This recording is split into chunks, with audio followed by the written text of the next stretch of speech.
Hey, LeBurn98 here with a look at the Be a Pro mode. A lot of people asked me about this, so I thought I'd put up a video. First thing you do when you always start up the NHL game is create your player. This is basically the customization. It's pretty much identical to the previous NHLs. So I'm just going through, actually I already set up a lot of this, but I'm just going through what I did for my particular character. This was actually a lot of people don't know this when they about to be a pro mode is that you can actually edit your player, but you have to do it from the main menu. I've seen a lot of people, including my friends, who just take the default player creation guy and bring him into the be a pro mode without realizing you can create your own player. So that's just my little tip. As you can see here, here's the gloves and whatnot. I basically went through this fairly quickly, just to give you a taste of what's here. Quite a bit of a selection. I guess you know what can you really add? You know, there's only so many brands and things, and when it comes down to it, you know, you're not really gonna notice that too much into the game. But it's nice to have multiple options.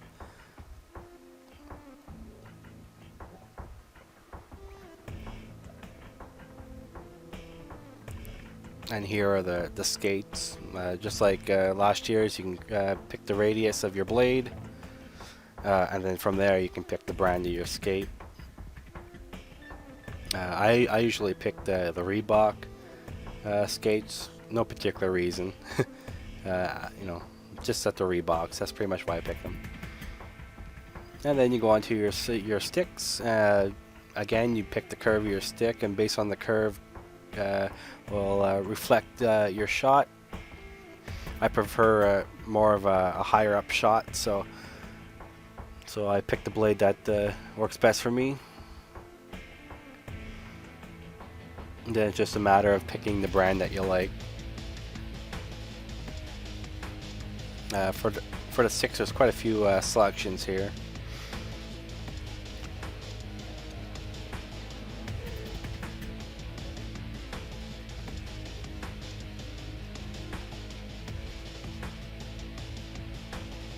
Again, for my stick, I believe I pick a Reebok stick, but I could be wrong about this. Yeah, I pick Reebok.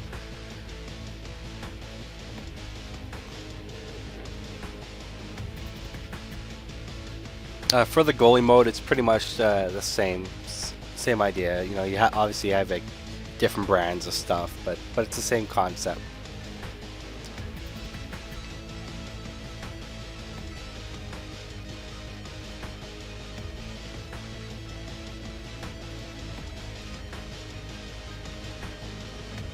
And that's pretty much it.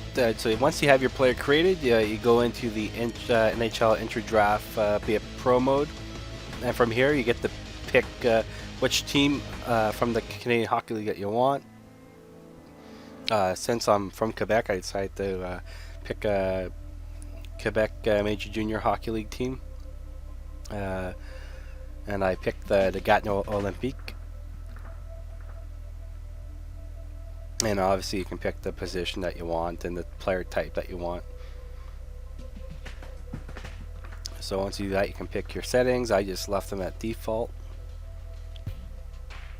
Another option here, as you can see, is the draft pick ownership. You can set that to authentic, which would mean, for instance, the Toronto draft pick that was lost in the Phil Kessel trade would mean that Boston would get a first rounder. So if you happen to be one of the top picks, you would get picked by Boston and not Toronto. I just left it as classic. And then as usual, you get these pop-up screens basically telling you what to expect and that kind of thing.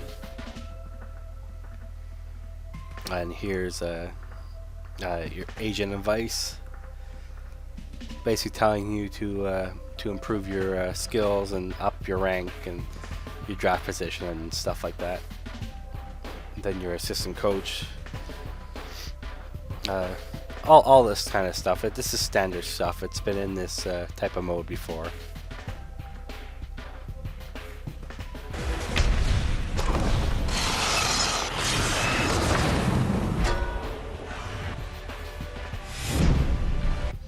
Okay, from that you go into your Memorial Cup run. Obviously, the better you do at this run, how you help your team will determine your NHL entry draft rank. One thing I noticed, especially when playing the Be a Pro mode, since you're up close with the players, is the animations from the checking here, as you can see, and then your typical on the bench stuff. But even here, if you look, notice I lose my stick, and then I actually have to go pick it up, as you can see right there, which I thought it was a neat little detail that they added. And then, you know, as in last previous NHLs, you get a rank after each shift. And obviously, to increase that rank, you can do things like hits, score goals, and get assists. Even decrease your rank or decrease your things by getting penalties. So like this. Gatineau's being assessed a game misconduct penalty. Not the way you want to start a Memorial run, but hopefully after you go through, you'll actually win the Memorial Cup. If you don't, it doesn't really matter. It's just that it'll decrease your rank. And then once that's done, you go through all these different pop-ups, and it gives you the rough idea when you might get drafted. So you just wait and eagerly wait for your draft selection. I believe I get picked in the 3rd round. I actually did a few different playthroughs. I like this one the best because I got drafted by the Chicago Blackhawks. In my earlier playthroughs, I got drafted by the Florida Panthers, which I didn't really want to play with. Yeah, I'm selfish, but I thought Chicago would be a good team, you know, original 6 and all. So you go through this. Again, it's pretty standard stuff. Here you can see the player growth screen. Just like before, you go through and upgrade your specific skills set. As you see, there's different types for defense, offense, and athleticism. And hopefully, if all goes well, you make it to the NHL. EA Sports. It's in the game.